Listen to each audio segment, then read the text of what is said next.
number one, I think definitely with how the landscape, the macro landscape has changed.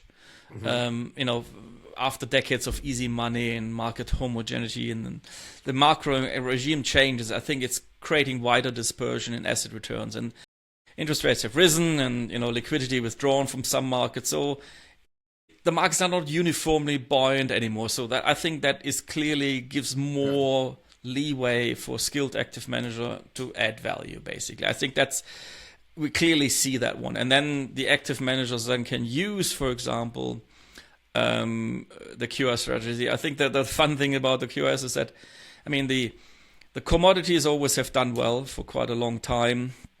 FX has done coming in as well, because obviously with all these random announcements constantly, there is something. I think what has not done well for quite a while, sadly, is value, and I think it should come back.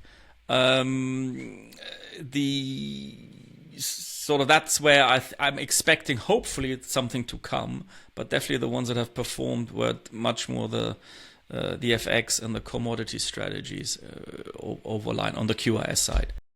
What about credit and rates? Because that unstructured products, that's I've been talking with the WST clients, and it's a massive focus.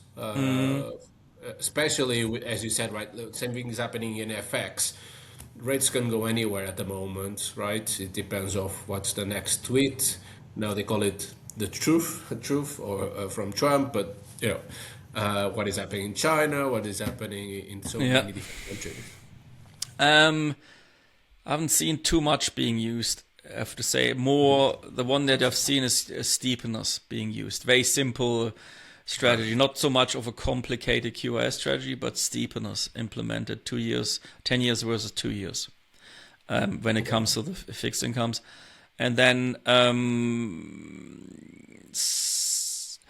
the other one is basically, it used to be volatility harvesting, but I think that is becoming more challenging with all the overriding funds that are out there. It's rather more interesting, the regime change, that it's actually quite cheap now to buy downside protection because of all these overriding funds. So I think that's what we see more. People trying to create strategies that hopefully cost very little or maybe even nothing, but do really well on the downside protection. So people are worried about it, let's put it that way. Yeah. I'm not sure if you saw the news that very famous politician in the US just sold their long equity and just replaced it by long call options.